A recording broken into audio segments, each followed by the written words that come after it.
সিলেটের পাথর রাজ্যে এখন আর পাথরের দেখা নেই। নিশ্চিহ্ন হয়ে গেছে ভোলাগঞ্জ সাদা পাথর। 1 বছর আগেও যেখানে ছিল পাথরের স্তূপ, সেখানে এখন ধুধু মাঠ। দিনরাত শত শত নৌকা দিয়ে প্রকাশ্যে চলছে বালু ও পাথর লুট। পাথর লুটপাটের খবর যখন দেশ জুড়ে আলোচিত, তখন আলোচনায় আসে ইসলামী আন্দোলন বাংলাদেশের সিনিয়র নায়েবে আমির মুফতি সৈয়দ মোহাম্মদ ফয়জুল করিমের পুরনো একটি বক্তব্য। সেই বক্তব্যে তিনি পাথর উত্তোলনের পক্ষে মত দিয়েছিলেন। সম্প্রতি সেই ভিডিও সামাজিক মাধ্যমে ছড়িয়ে পড়ে, নেটিজেনদের মধ্যে নানা প্রতিক্রিয়া তৈরি করেছে। বিস্তারিত আরিফ হাসানের প্রতিবেদনে। সিলেটের ভোলাগঞ্জ পাথরে ঘেরা একটি আকর্ষণীয় পর্যটন এলাকা। এখানকার পাথরগুলো দুধ সাদা বা হালকা ধূসর রঙের। পাথরের গায়ে রোদের আলো পড়লে ঝিকমিক করে, যেন হাজারো মুক্ত ছড়িয়ে আছে নদীর বুকে, যা পর্যটকদের আকৃষ্ট করে বারবার। তবে এই পাথর রাজ্যে এখন আর পাথরের দেখা মিলবে না। বছরখানেক আগেও যেখানে ছিল পাথরের স্তূপ, সেখানে এখন ধুধুমাঠ।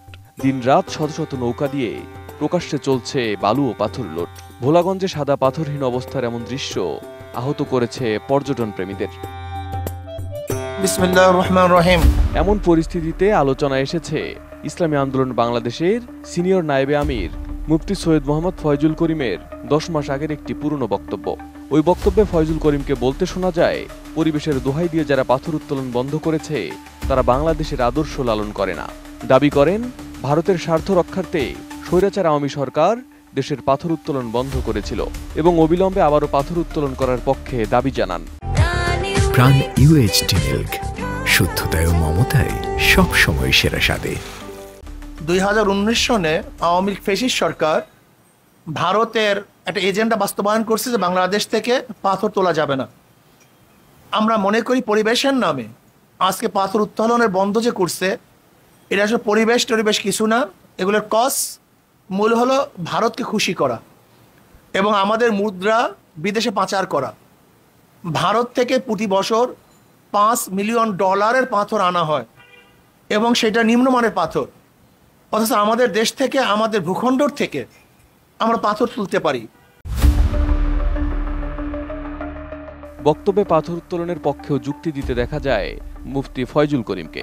বলেন, পাথর উত্তোলন বন্ধ রাখার ফলেই সিলেটে নদীর পানি প্রবাহ বাধাগ্রস্ত হয়েছে, যার ফলে বিগত কয়েক বছরে বন্যার কবলে পড়েছে এই অঞ্চল।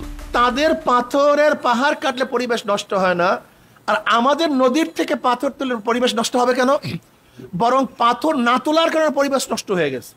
যেমন নদীগুলো ভরাট হয়ে গেছে, নদী ভরাট হওয়ার কারণে সেখানে বন্যা সৃষ্টি হচ্ছে।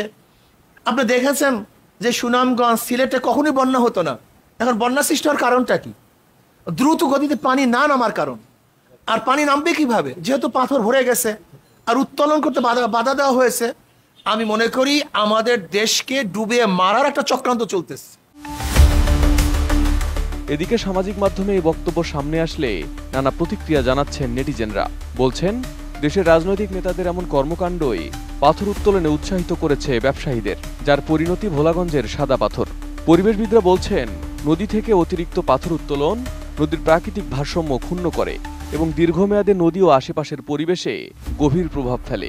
এর ফলে নদীর তলদেশ গভীর বা অসমান হয়ে যায়, যা পানির প্রবাহের গতিবিধিকে পরিবর্তন করে এবং ভাটির দিকে তীর ভাঙনের মাত্রা বাড়িয়ে তোলে।